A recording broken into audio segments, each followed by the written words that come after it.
గౌరవ ముఖ్యమంత్రి గారిని రైతులను ఉద్దేశించి ప్రసంగించవలసిందిగా కోరుతున్నా. ధన్యవాదాలు. ఈ కార్యక్రమాన్ని ఏర్పాటు చేసిన వ్యవసాయ శాఖ, ఆర్థిక శాఖ మంత్రివర్యులకు, ఇందులో పాల్గొన్న శాసన మండలి చైర్మన్గా పెద్దలు గుత్తా సుఖేందర్ రెడ్డి గారు, అసెంబ్లీ స్పీకర్ శ్రీ గడ్డం ప్రసాద్ గారు, మంత్రివర్యులు ఉత్తమ్ కుమార్ రెడ్డి గారు, దుద్దిల్ల శ్రీధర్ బాబు గారు, రెవెన్యూ మంత్రి పొంగులేటి శ్రీనివాసరెడ్డి గారు, ట్రాన్స్పోర్ట్ మినిస్టర్ పొన్నం ప్రభాకర్ గారు, ప్రభుత్వ ప్రత్యేక సలహాదారు, ఉమ్మడి రాష్ట్ర పిసిసి అధ్యక్షులుగా పనిచేసి ఆనాడు మన్మోహన్ సింగ్ గారు రైతు రుణమాఫీ చేసినప్పుడు క్రియాశీలక పాత్ర పోషించిన కె కేశవరావు గారు, చీఫ్ సెక్రటరీ గారు, ఫైనాన్స్ స్పెషల్ చీఫ్ సెక్రటరీ గారు, వ్యవసాయ శాఖ అధికారులు, బ్యాంకులకు సంబంధించిన అధికారులు, వివిధ ప్రాంతాల నుంచి వచ్చిన రైతులు, దాదాపుగా 577 రైతు వేదికల దగ్గర ఈ కార్యక్రమంలో పాల్గొనడానికి విచ్చేసిన వేలాది మంది తెలంగాణ రైతులకు మనస్ఫూర్తిగా కాంగ్రెస్ పార్టీ పక్షాన, తెలంగాణ ప్రభుత్వం పక్షాన కృతజ్ఞతలు తెలియజేస్తున్నా. ఇంత అద్భుతమైన గొప్ప కార్యక్రమంలో పాల్గొని దేశానికే ఆదర్శంగా నిలబడే అవకాశం తెలంగాణ ప్రజలు మాకు ఇవ్వడం జరిగింది. మా అధికారులు, మా మంత్రివర్గ సహచరుల యొక్క సంపూర్ణ సహకారంతో ఇచ్చిన మాట నిలబెట్టుకునే విధంగా కాంగ్రెస్ పార్టీ మాట ఇస్తే అది శిలాశాసనం అని మరొక్కసారి రుజువైంది. ఆనాడు 2004 సంవత్సరంలో శ్రీమతి సోనియా గాంధీ గారు ఉమ్మడి రాష్ట్రంలో ఉన్న కరీంనగర్ జిల్లా కేంద్రంలో ఎన్నికల ప్రచారంలో భాగంగా 4 కోట్ల తెలంగాణ ప్రజలకు వారు మాట ఇచ్చిండ్రు. ఈ ప్రాంత ప్రజల యొక్క 60 సంవత్సరాల ఆకాంక్ష నాకు తెలుసు, తప్పకుండా అది నెరవేరుతుంది అని.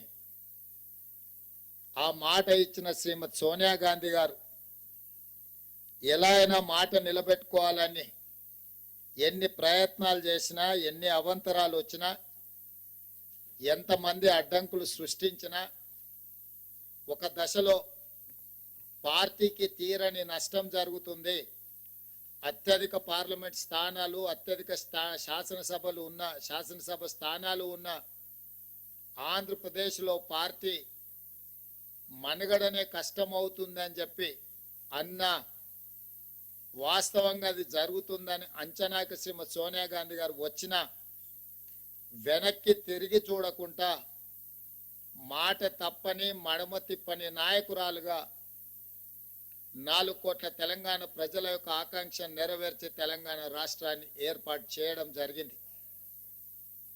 అంత గొప్ప నాయకురాలు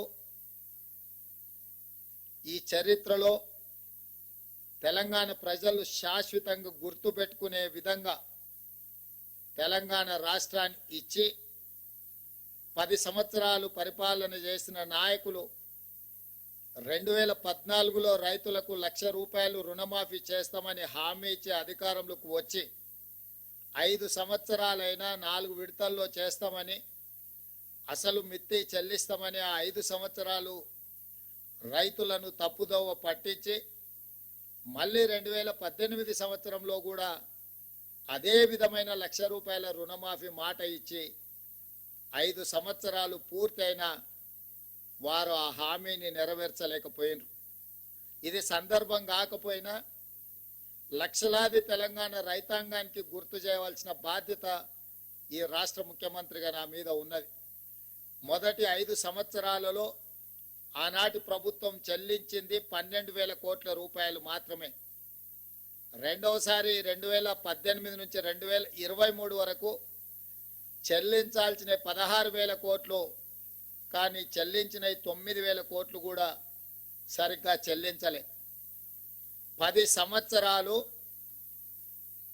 2 సార్లు ముఖ్యమంత్రిగా బాధ్యత నిర్వహించిన ఆనాటి పెద్దలు 21,000 కోట్ల రూపాయలు కూడా పూర్తి స్థాయిలో రైతులకు చెల్లించలేదు. ప్రజలకు ముఖ్యమంత్రులన్నా ప్రభుత్వం అన్నా విశ్వాసం కోల్పోయే విధంగా రైతులు ఆత్మహత్య చేసుకునే పరిస్థితులు ఉన్నా కూడా ఆనాడు ప్రజలకు ఇచ్చిన మాట నిలబెట్టుకోలేకపోయినరు.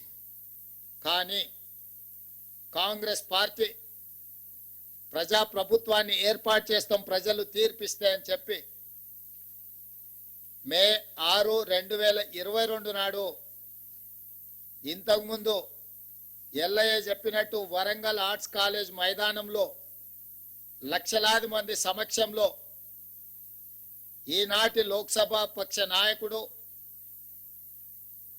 కాంగ్రెస్ పార్టీ మాజీ అధ్యక్షులు శ్రీ రాహుల్ గాంధీ గారు ముఖ్య అతిథులుగా పాల్గొని లక్షలాది మంది రైతుల సమక్షంలో వరంగల్ డిక్లరేషన్ పేరు మీద రైతులకు 2 లక్షల రూపాయల రుణమాఫీ చేస్తామని మొట్టమొదట వారు హామీ ఇవ్వడం జరిగింది. రైతు డిక్లరేషన్ లో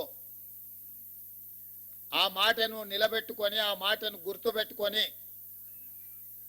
సెప్టెంబర్ 17, 2023 నాడు తుక్కుగూడ రంగారెడ్డి జిల్లా రాజీవ్ గాంధీ ప్రాంగణంలో శ్రీమతి సోనియా గాంధీ గారు 6 గ్యారంటీలను ప్రకటించి తెలంగాణ ప్రజలకు మన నాయకురాలు శ్రీమతి సోనియా గాంధీ గారు మళ్ళీ తెలంగాణ ప్రజలకు రెండవసారి మాట ఇచ్చిండ్రు.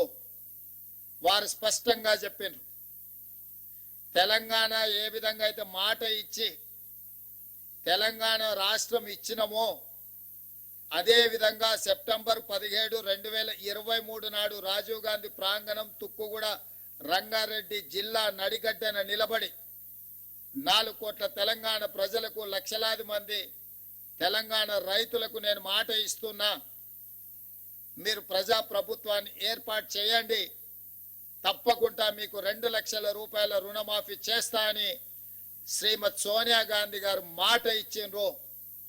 అందుకే ఈనాడు మా ప్రభుత్వం, మా మంత్రివర్గ సహచరుల సంపూర్ణ సహకారంతో రాహుల్ గాంధీ గారు మే 6, 2022 నాడు రైతు డిక్లరేషన్ లో చెప్పిన 2 లక్షల రూపాయల రుణమాఫీని సెప్టెంబర్ 17, 2023 శ్రీమతి సోనియా గాంధీ గారు ఇచ్చిన 6 గ్యారంటీలలో అత్యంత కీలకమైన 2 లక్షల రూపాయల రుణమాఫీని ఈనాడు ఏఐసిసి అధ్యక్షుడు శ్రీ మల్లికార్జున్ ఖర్గే గారి నాయకత్వంలో ఈ ప్రభుత్వం సచివాలయంలో కూర్చొని ధైర్యంగా, దర్పంగా తెలంగాణ రైతాంగానికి ఈరోజు బ్యాంకర్లు, అధికారుల సమక్షంలో 6,098 కోట్ల రూపాయలను మొదటి విడతగా 1,00,000 రూపాయల వరకు అప్పున్న రైతులకు మొత్తానికి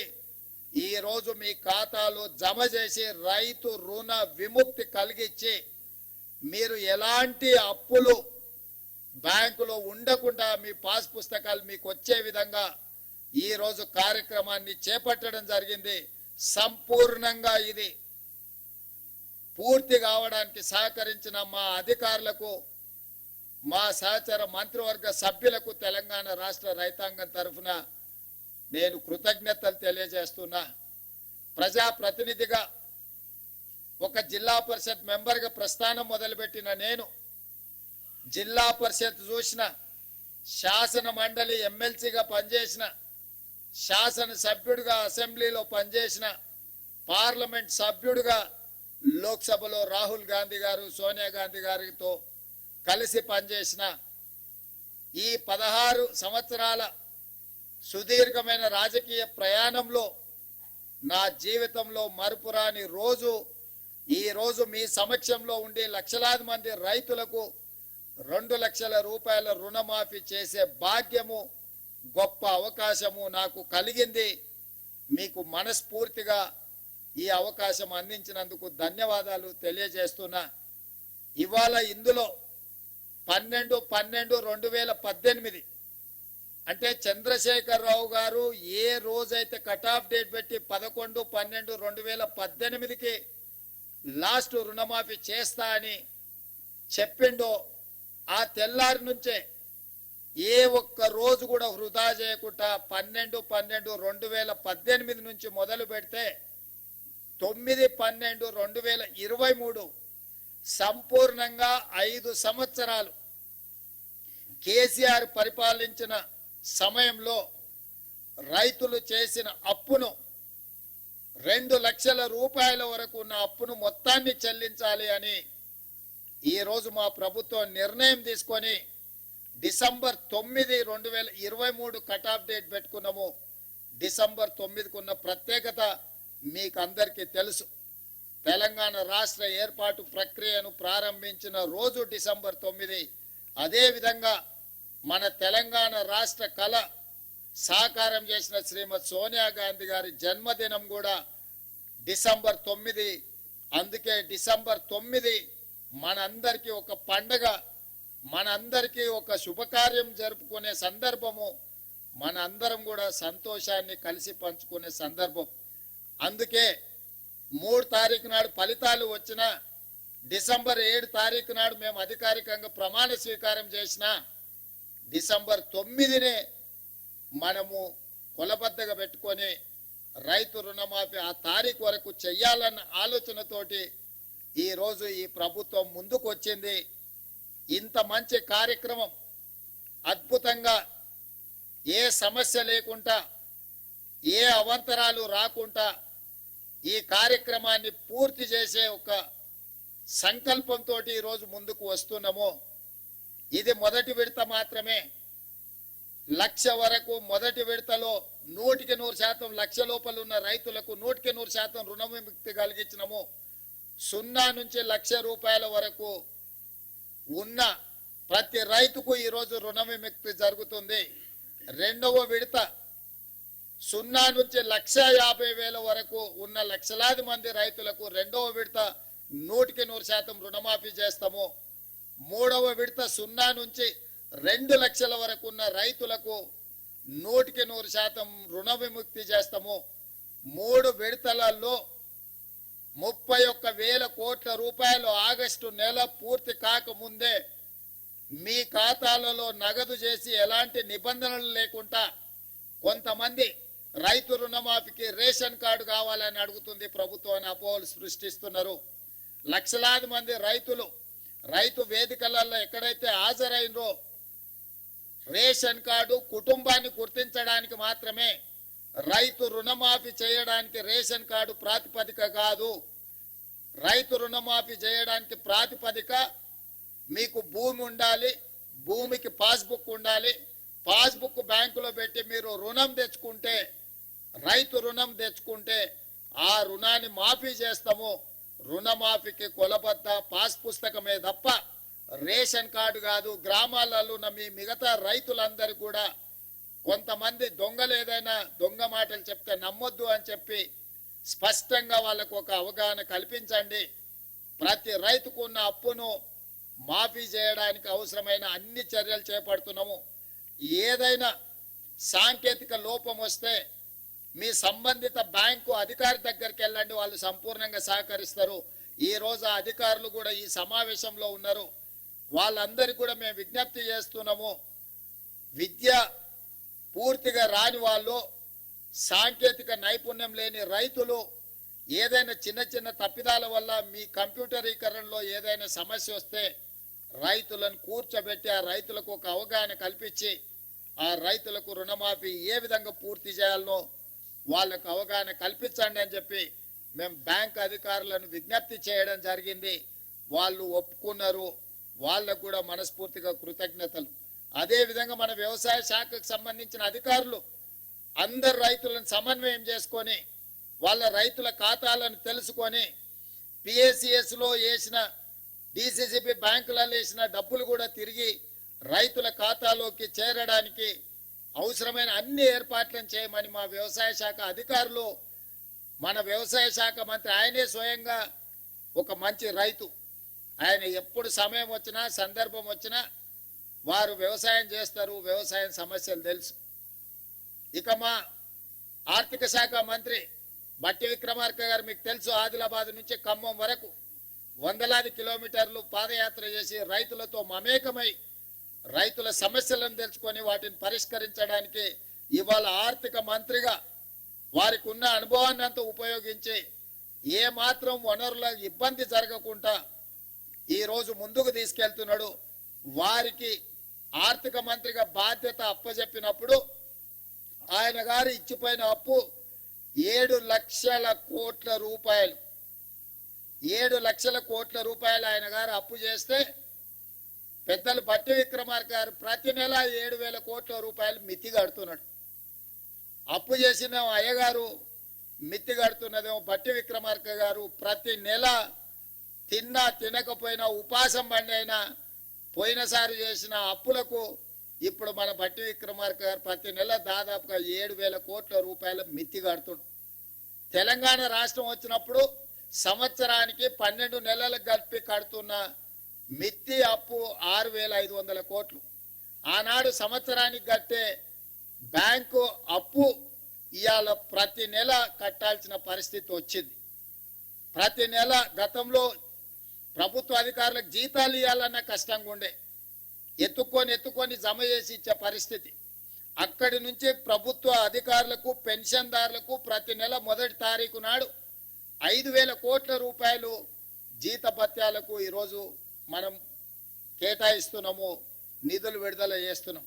సరిగ్గా 7 నెలలు మనం మహాలక్ష్మి కానీ, గృహజ్యోతి కానీ, రాజీవ్ ఆరోగ్యశ్రీ కానీ ఇట్లా వివిధ ఖాతాలకు వివిధ మన 6 గ్యారంటీలలో అమలు చేసిన 5 గ్యారంటీలకు ఇప్పటి వరకు 29,000 కోట్ల రూపాయలు మన ప్రభుత్వం ఖర్చు పెట్టింది. అంటే ఇన్ని రకాలుగా ఇబ్బందులు వచ్చినా సంక్షేమ పథకాలకు ఇప్పటికీ 7 నెలల్లోనే 29,000 కోట్ల రూపాయలు ఖర్చు పెట్టి ప్రతి నెల పోయిన ప్రభుత్వం చేసిన అప్పుకు దాదాపుగా 7,000 కోట్ల రూపాయలు మిత్తి కట్టుకుంటా ఇప్పుడు రైతులను ఆదుకోవాలి, రైతులకు ఇచ్చిన మాట నిలబెట్టుకోవాలి. మాట ఇస్తే మాట తప్పం, మడమ తిప్పము. కాంగ్రెస్ పార్టీ ఏదైనా చెబితే 100% అమలు చేస్తుంది అని 2009లో మన్మోహన్ సింగ్ గారు ఏ విధంగా అయితే రుణమాఫీ చేసి చూపించిండో ఈనాడు దేశంలోనే ఆదర్శం. కొంతమంది ఎక్కడెక్కడి నుంచో వచ్చి ఒక ఆయన గుజరాత్ మోడల్ అంటాడు, ఇంకొక ఆయన ఇంకేదో మోడల్ అంటాడు. ఇవాళ ఈ దేశంలో ఉండే కోట్లాది మంది రైతులకు, రాజకీయ పార్టీలకు తెలంగాణ మోడల్ ఆదర్శంగా నిలబడబోతుంది. తెలంగాణ రాష్ట్రం మాట ఇచ్చి రైతులకు 2 లక్షల రూపాయల రుణమాఫీ ఏకకాలంలో అధికారంలోకి వచ్చిన మొదటి 8 నెలల లోపలనే శ్రీమతి సోనియా గాంధీ గారు, శ్రీ రాహుల్ గాంధీ గారు ఇచ్చిన మాట నిలబెట్టుకొని ఈ రోజు దేశంలోనే ఆదర్శమైన ప్రభుత్వంగా తెలంగాణ మోడల్గా ఈ రోజు మనము నిలబడ్డము. వ్యవసాయం దండుగ కాదు, వ్యవసాయం పండుగ అని నిరూపించినాం. రైతుల కోసమే ఈ ప్రభుత్వం ఉన్నది, రైతును రాజును చేయడమే ఈ ప్రభుత్వం యొక్క లక్ష్యం. ఇది ప్రజా ప్రభుత్వం అని చెప్పి ఈనాడు మనం నిరూపించుకున్నాం. ఇవాళ దేశంలోనే మనం తలెత్తుకునే విధంగా ఈ కార్యక్రమం ఉండబోతుంది. మీ అందరి సహకారం ఉండాలి. ఆనాడు సవాళ్లు విసిరిన వాళ్ళకి నా విజ్ఞప్తి ఒక్కటే, మిమ్మల్ని రాజీనామా చేయమని మేము అడగం, ఎందుకంటే మీరు ఎట్లాగో పారిపోతారు మాకు తెలుసు. కాకపోతే ఇప్పటికైనా కాంగ్రెస్ మాట ఇస్తే మాట నిలబెట్టుకుంటుంది. సోనియా గాంధీ గారు, రాహుల్ గాంధీ గారు మాట ఇస్తే అది శిలాశాసనం. ఆ మాట తప్పరు. రాజకీయ ప్రయోజనాల కోసం గాంధీ కుటుంబం మాట ఇవ్వదన్న సంగతిని మీరు గుర్తుపెట్టుకోవాలి. మీలాంటి మాటలు గాంధీ కుటుంబం ఇవ్వదు. ఈరోజు మనమందరం శ్రీ మల్లికార్జున్ ఖర్గే గారు, శ్రీమతి సోనియా గాంధీ గారు, శ్రీ రాహుల్ గాంధీ గారికి మీ అందరి తరఫున, తెలంగాణ రాష్ట్ర రైతాంగం తరఫున వారికి కృతజ్ఞతలు తెలియజేసే ఏకగ్రీవ తీర్మానం మనం ఈ సమావేశంలో ప్రవేశపెడుతున్నాం. అందరు ఈ రైతు వేదికల దగ్గర ఉన్న వేలాది మంది రైతులు అందరూ కూడా పెద్ద ఎత్తున చప్పట్లతో వారికి అభినందనలు తెలియజేస్తూ కృతజ్ఞతలు తెలియజేస్తూ తీర్మానం ప్రవేశపెడుతున్నాం. ఆ తీర్మానానికి అనుకూలంగా ఇక్కడున్న పెద్దలందరూ అక్కడ రైతు వేదికలలో ఉన్న రైతులందరినీ కూడా ఆమోదించాల్సిందిగా చప్పట్లు కొట్టాల్సిందిగా మీకందరికీ నేను విజ్ఞప్తి చేస్తున్నా. అదేవిధంగా ఈ కార్యక్రమంలో పాల్గొన్న ఎమ్మెల్యేలు, ఎమ్మెల్సీలు, ఎంపీలు, ఈ కార్యక్రమంలో పాల్గొన్న వివిధ ప్రాంతాలలో మంత్రులకు కూడా నేను అభినందనలు తెలియజేస్తున్నా. ఈ కార్యక్రమాన్ని విస్తృత స్థాయిలో గ్రామాలలో గ్రామ సభలు పెట్టి ప్రజలకు చేరవేయండి.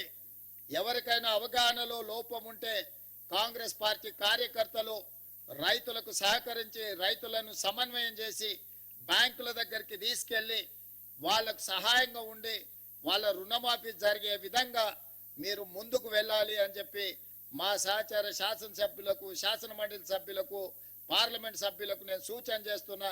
ఇంకొక మాట, ఎల్లయ్య గారు చెప్పినట్టుగా వారి సూచన మేరకు ఈ నెలాఖరులో శ్రీ రాహుల్ గాంధీ గారిని ఒక గొప్ప బహిరంగ సభ, అభినందన సభ, కృతజ్ఞత సభ వరంగల్లో ఏర్పాటు చేసుకుందాం. మీరందరూ లక్షలాదిగా తరలి వస్తామని చెప్పి మీరందరూ మాట ఇవ్వండి. మీ తరఫున 2-3 రోజుల్లోనే నేను, ఉప ముఖ్యమంత్రి గారు, ఇతర మంత్రివర్గ సహచరులం అందరం వెళ్ళి రాహుల్ గాంధీ గారిని ప్రత్యేకంగా ఆహ్వానిస్తాం. ఏ వరంగల్ మైదానంలో, ఏ వరంగల్ గడ్డ మీద తెలంగాణ రైతాంగానికి మాట ఇచ్చినమో మాట నిలబెట్టుకున్న సందర్భంగా రాహుల్ గాంధీ గారిని ఆహ్వానించి మనం సంబరాలు చేసుకుందామని చెప్పి ఈ వేదిక ద్వారా రాష్ట్రంలో ఉన్న లక్షలాది మంది రైతులకు విజ్ఞప్తి చేస్తున్న మీ అందరి తరఫున రాహుల్ గాంధీ గారికి ఆహ్వానం పలకడానికి నాకు అనుమతి ఇవ్వండి అని మిమ్మల్ని అందరిని అడుగుతూ దీనికి కూడా మీరందరు చప్పట్ల ద్వారా ఆమోదం ఇవ్వాల్సిందిగా కోరుకుంటున్నాను. మీకు అందరికీ మనస్ఫూర్తిగా ధన్యవాదాలు, కృతజ్ఞతలు మిత్రులారా.